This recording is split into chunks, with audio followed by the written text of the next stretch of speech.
नमस्कार दोस्तों, कैसे हैं आप सभी का स्वागत है मेरे YouTube चैनल मैथ बाय सुमन पर। आइए मेरे प्यारे दोस्तों, मज़ेदार क्वेश्चन है, सॉल्व करते हैं।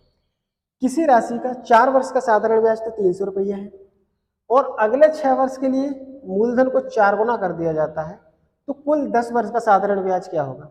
पहले मैं सॉल्व करके बताता हूँ, उसके बाद मेरे प्यारे दोस्तों इस क्वेश्चन का क्या लॉजिक है वो समझाता हूँ। तो मेरे प्यारे दोस्तों 4 साल का साधारण ब्याज कितना, 300 रुपया। कितने का, 4 ईयर का।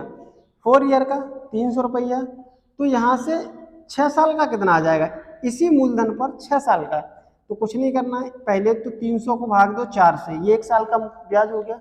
6 साल का निकालना है तो 6 से कर दो गुणा, तो क्या आएगा, 2 से काटोगे 2 बार, 2 से काटोगे 3 बार, 2 से काटोगे ये कितनी बार, या सीधा सीधा 3 त्रों के 900, 900 को 2 से भाग दोगे तो 6 साल का आ जाएगा कितना, 450।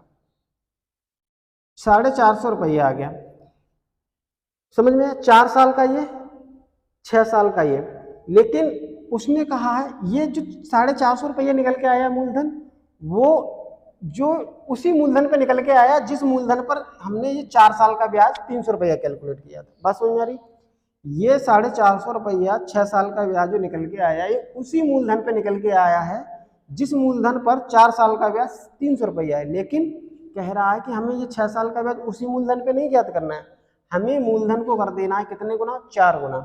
तो मूलधन को 4 गुना, यही बात समझने वाली है कि अगर मूलधन को 4 गुना कर दिया तो ब्याज भी क्या हो जाएगी, 4 गुना। तो 6 साल का उस, यानी कि मूलधन को 4 गुना करने के बाद ब्याज कितनी हो जाएगी, 45 दूनी 90, 180, यानी 1800 रुपये।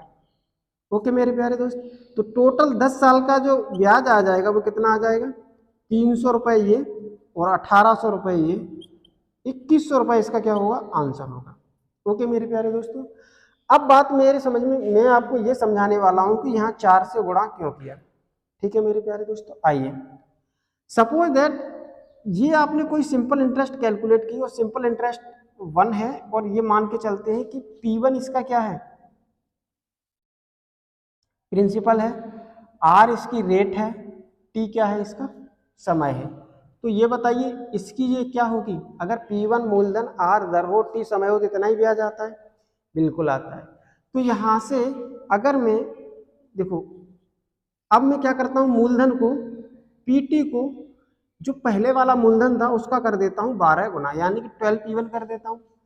अब 12 P1 कर दिया या 8 P1, क्योंकि 4 गुना है ना, तो 4 P1 करेंगे, कितना करेंगे, 4 P1, भाई 4 गुना कर दिया हमने। 4 गुना करेंगे तो इस हिसाब से अब ब्याज कितनी हो जाएगी, तो आप देखेंगे सर अब ब्याज हो जाएगी, मूलधन हमारा 4 P1, दर तो अभी भी वही है, समय उतना ही है। ठीक है मेरे प्यारे दोस्त, समय उतना ही है, या समय उतना नहीं है तो या हम बदल सकते हैं। ठीक है, 4 P1 R into T upon 100। ठीक है मेरे प्यारे दोस्त, ओके। तो अब आप ये देख रहे होंगे क्या कि भाई ये देखो, मैं ये कह रहा हूँ कि 6 साल का इतना ब्याज और 6 साल का उतना ही ब्याज, फिर है सिर्फ क्या कर रहा हूँ, मूलधन चेंज कर रहा हूँ। इतनी वाली बात को समझेंगे, ये 6 साल का 450 था और 6 साल का ये कितना आ गया, 1800 आ गया। 4 का गुणा क्यों हुआ, ये इस वाली बात को भूल जाइए। ये क्या है, SI1 है और ये SI2 है। ठीक है, तो SI1 कितना है, ये है, और SI2 कितना है, ये है। तो अब क्या करिए, आप इसमें भाग दे दीजिए, किससे, इससे SI1 से भाग दोगे तो इधर भी भाग देना पड़ेगा। ये कितना है, P1 R T अपॉन 100। आप देखेंगे 100 से 100 कट गया, P1 R T से P1 R T कट गया, तो ये SI2 अपॉन SI1 की जो वैल्यू आ गई वो कितनी आ गई, 4 आ गई। तो यहाँ से आप ये नहीं देख पा रहे हैं क्या कि SI जो 2 है, यानी कि दोबारा कैलकुलेट किया गया जो SI है वो पहले वाले SI का कितना हो गया, 4 गुना हो गया।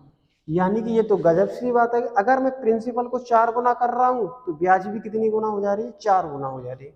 मेरे प्यारे दोस्तों यही चीज तो है कि अगर मैंने यहाँ जो भी मूलधन था उस मूलधन पर हमें ब्याज मिली है 450, और अगर मैं यहाँ पर प्रिंसिपल को 4 गुना कर दूंगा तो ब्याज भी मेरी क्या हो जाएगी, 4 गुना हो जाएगी। बस इतनी सी बात समझनी थी। बस में क्यों हो जाएगी, यहाँ से देख सकते हैं, जो भी हमारी ये ब्याज रही थी, इसी प्रकार ये क्या है, हमारी ब्याज ही तो है। तो ब्याज जितनी भी थी मेरी, उसको उसके बाद ये प्रिंसिपल था हमारा, प्रिंसिपल को मैंने क्या कर दिया, 4 गुना कर दिया, तो अब जो ब्याज आ रही है वो क्या है, पहले वाली ब्याज का 4 गुना हो रही कि नहीं हो रही। बात समझ में नहीं करे, तो बस वही तो किया मेरे प्यारे दोस्तों। इस हिसाब से जो पहला प्रिंसिपल था उस हिसाब से तो इतनी ब्याज मिल रही थी, और अब मैंने प्रिंसिपल को क्या कर दिया, 4 गुना, तो ब्याज भी मेरी क्या हो जाएगी, 4 गुना। इस हिसाब से हो गई 1800, टोटल जोड़ा तो 10 साल की ब्याज कितनी मिलेगी मुझे, 2100। ओके मेरे प्यारे दोस्तों, मजा आया ना, मजा आया है तो लाइक करें और मेरे प्यारे दोस्तों कमेंट करें। धन्यवाद।